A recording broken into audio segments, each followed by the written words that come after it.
somebody. I am somebody. Somebody. I may be poor, but I am somebody. I am somebody. I am somebody. Respect me. Protect me. Never neglect me. I am somebody.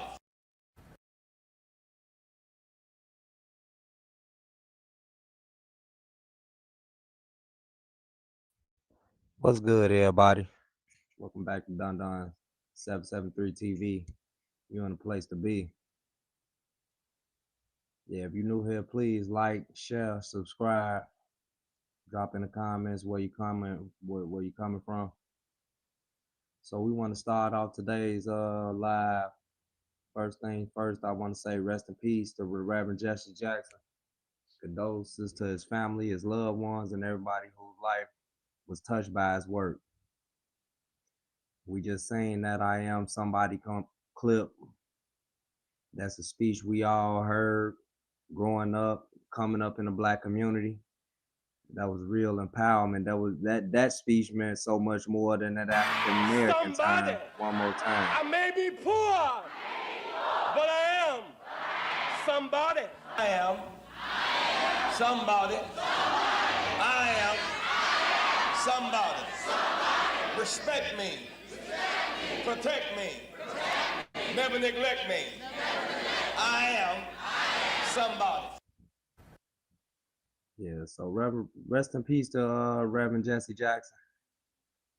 I got a little clip I wanted to play for y'all. At the age of 84. Just moments ago, the Jackson family released a statement saying, quote, "Our father was a servant leader, not only to our family, but to the oppressed, the voiceless, and the overlooked around the world. We shared him with the world, and in return, the world became part of our extended family." WGN's Tamon Bradley has a look at the legacy he leaves behind. Jesse Jackson was born Jesse Louis Burns, October 8, 1941, in segregated Greenville, South Carolina, to a single mother, Helen Burns. She would later marry Charles Henry Jackson, who adopted Jesse as his own. I was born in the slum, but the slum was not born in me.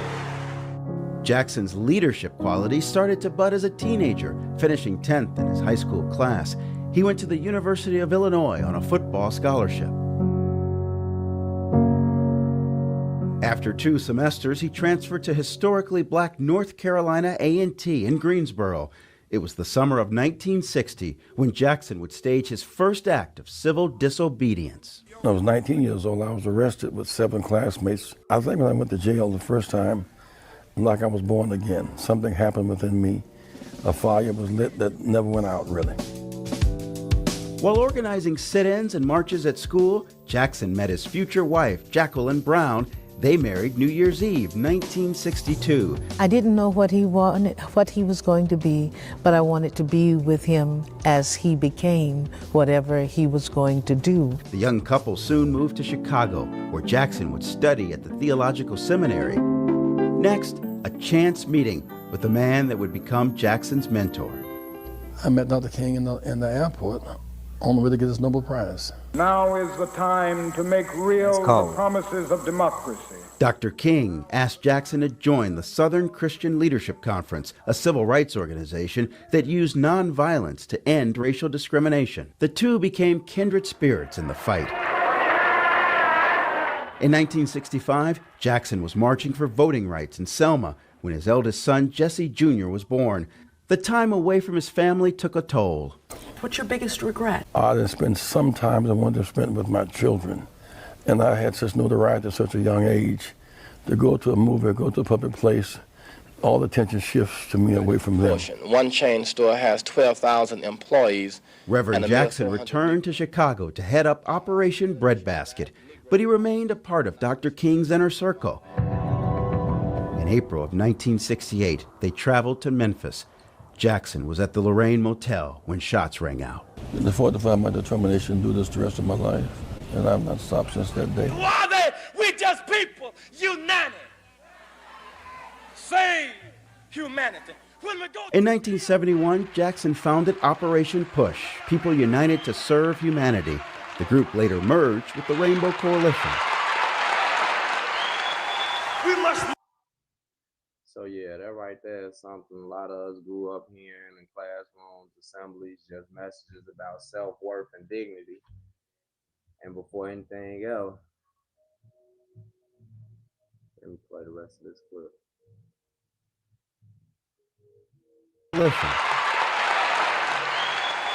We must never surrender.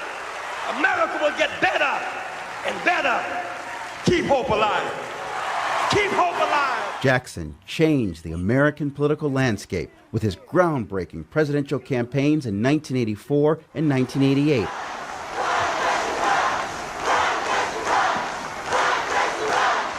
Though he never won elected office, Jackson is often credited with expanding presidential politics across racial lines, helping register millions of new voters. For the first time, women and blacks and Hispanics are being considered seriously, and that's a step forward.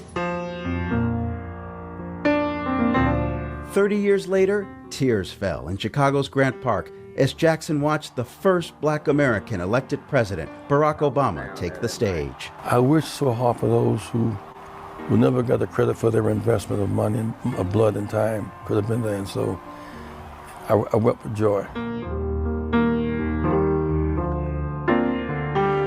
After a lifetime of leading the public fight for civil rights, in 2017, Jackson revealed a more private battle for his health. He'd been receiving treatment for Parkinson's disease. We will find the cure. It is Parkinson's. But Jackson's work was not done. He continued counseling political candidates, overseeing the expansion of voting rights, and leading protests across the country through the pandemic. I am somebody. I am somebody. In 2023, Reverend Jackson announced he'd be stepping away from his job as head of the Rainbow Push Coalition. We're resigning, we're not retiring, we're not leaving, we're expanding. As long as God gives him strength, he'll keep on fighting for justice. Please welcome founder and president of the Rainbow Push Coalition, Reverend Jesse Jackson. And just a year later, a full circle celebration on stage at the Democratic National Convention in Chicago.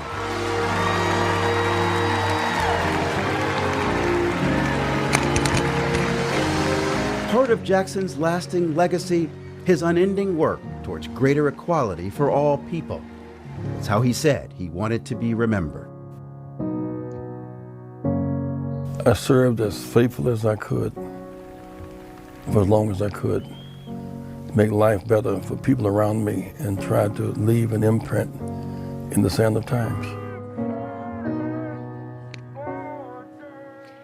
That was Tamon Bradley reporting. Here's more now from the Reverend Jackson's family. His unwavering commitment to justice, equality, and human rights helped shape a global movement for freedom and dignity. A tireless change agent, he elevated the voices of the voiceless from his presidential campaigns in the 1980s to Coalition. Rest in peace to Reverend Jesse Jackson. And for those who may not know, Reverend Jesse Jackson was a major figure in the civil rights movement. After the Dr. King era, he helped build organizations, push political activism, and in the late 1980s, he helped popularize the term African American. So I feel a way, because Jesse Jackson, I don't believe he knew the damage that term was going to do long run. I think Jesse Jackson was just trying to move his political career forward. Somebody brought that term to him, and he ran with it. And I'm going to, like I say, history is layered. And this next part, I'm going to play this clip for y'all because we're going to understand a little something about how that African American term became so popular through Jesse Jackson. So this next clip I'm gonna play, Hosea Williams. I want y'all to listen to this because, and I'm gonna put it in context, I'm gonna try to. And let's check this out. And we sit in the meeting. Dr. King said, everybody rush. And get ready in a hurry, let's go. So I ran down and got to my room. So let my me pause key it real quick and let y'all know. He's talking about the day Dr. King was killed, and Jesse Jackson was present. So I just wanted to let y'all know what was my going on. door for some strange reason. The limousine that had been loaned to us, I opened my door, I could touch the limousine. And finally I heard the driver tell Dr. King, Dr. King, I advise you get your top coat, because even though I have the car on, it's still chilly. And the last words he said in this world, okay, Jonesy, I'll get my top coat. And I heard this thing say, bow! And I honestly thought someone had thrown a firecracker into the air. And I looked around to rebuke whoever was that stupid. And I heard something, bloop, fell up above my head. And I looked up, and his leg was sticking through the rail. Dr. King only wore one type of sock and one type of shoe. And I knew that was him. I said, oh, my God, they got it. And then I had to run about 50 feet down and back up, and I got to him. And Ralph was holding his head, and Andy was there. And a guy from Africa who had been traveling with us as a newsman from Africa. We found out later on he was working for the CIA. No, the FBI, working for the FBI. And he'd taken a lot of pictures of Dr. King. And I grabbed him in the throat and started choking him, because the bullet hit Dr. King right here. And it went round and cut his medulla oblongata. The I didn't want African people trying to to take remember Dr. pictures. King with half his face shut off. So Andy ran and got a towel. And somehow or another they took one more picture after I made him empty that camera. And it shows Dr. King down with a towel on his face. But I'm going to tell you, I was an expert gunner in World War II. When I ran up on that balcony, and I looked from whence that bullet had to come, the distance of that bullet, and just could feel the wind blowing that day, I said, whomever shot that rifle was one of the best in the world. He shot one bullet. And I believe if Dr. King hadn't moved to go back and get his top coat, the bullet would have hit him between the eyes. The bullet hit him right here. But what happened, and then Ralph said, we'll go in and take him on to the hospital. Hosea, you get all the staff together. 3 of us saw it, Dr. King, after he was shot. 3 SLC executive staff members. Andy, Abernathy, and Hosea Williams. Those are the 3 that saw that body. Now listen to that. So I got in the yard, and I was about to lose my cool, because I was thinking if I could take some molecules out there and make me some guns and kill me some white folks. And one man said, now be cool. You're doing the same thing you're promising me you'll never do. And I started crying, and then I heard Jesse Jackson say, he told me, Jesse, take our people on to the mountaintop. And that didn't bother me, even though I know Jesse got nowhere near him. And then Jesse said, I held his head in my hand while he died. And that didn't get to me. And then Jesse said, look at my shirt. And I looked around, sure enough, and Jesse Jackson's shirt was drenched in blood. And I realized the only way Jesse could have gotten that blood was stoop down on that floor at the Lorraine Motel and rake that blood off that floor and put that blood on him. And I went crazy. I really tried to kill Jesse. They grabbed us and all that, but that hurt me. He say after they took King's body to the hospital, Jesse Jackson came back and dipped his shirt in the blood and put the shirt on. I'm going to continue with the story because I need this for context when we know who we dealing with. It's so bad. The other thing was, when Abernathy came back, says, no need of prayer, no need of crying, no need of nothing. He is gone. It's over with. He's gone to glory. And we called the meeting, the staff meeting, and Jesse claimed to have been ill. And Abernathy told him, Jesse, go ahead to the room and relax. Jesse had to have run like hell that room into that airport because he got out of Memphis to Chicago. All us feeling everybody was still in the motel. Cut the televisions on the next morning. That was Jesse Jackson in Chicago with that same bloody shirt on, telling that same lie. I've never respected Jesse since that moment. So I ain't play that clip out of disrespect, but we need that context because this is what I get from that. Back in the 60s, what jumped off of Dr. King, he was shot, killed. What I get from Jesse Jackson was this. That was the equivalent to a viral moment today. He dipped that shirt in blood and made sure he met them reporters at the airport and did his little interviews. And Jesse Jackson been Jesse Jackson ever since. He been the person that we know and love ever since. So why did I play that clip, and why did I want to bring that up? Because I want to get to the term African American. I believe it was the same type of situation with that term. He was running for president at the time. Publicity, somebody came with that pitch to him, and this is a guy that tries to get as much publicity as he can. So yeah, he ran with that African American term, not knowing the damage it was going to have on the foundational Black American community in the future. So yeah, it's a big difference between an agent and a tool, and I believe Jesse Jackson was a tool to a certain extent. I'm sorry, they used him.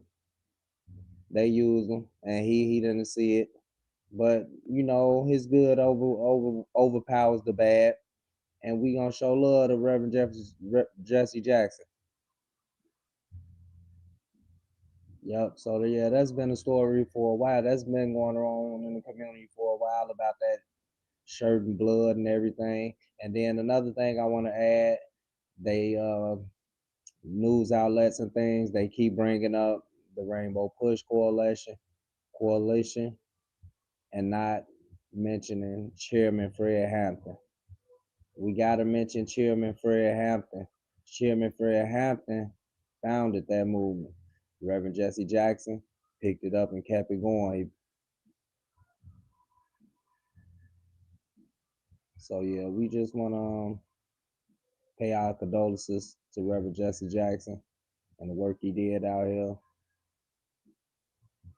Some people debate the choices that were made. And like I told y'all, when I compare it to now, when I could bring it to modern day times, that was like a viral moment. He tried, he did what he could do. He knew Dr. King was gone, that was his man. So this is how I'm gonna be able to pick up and keep going. And like I say, Jesse Jackson been Jesse Jackson ever since. Yep, at the end of the day, regardless where anyone stands on the debate, the impact is undeniable. Message like I am somebody shaped generations. That voice, that energy, that encouragement, that's something a lot of us carry even now. We all heard it at school in the assembly halls. That man, I am somebody. I heard that in my house.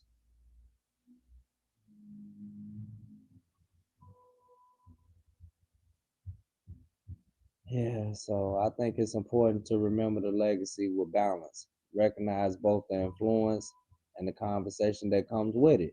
So again, rest in peace to Reverend Jesse Jackson. History will always have different viewpoints, but respect for the journey and the impact is real. If you made it this far, let me know your thoughts. Respectfully, drop in the comments how you feel, or just drop some prayer hands. And we're gonna end it like this. I am black, beautiful, proud. I must be respected. I must be protected.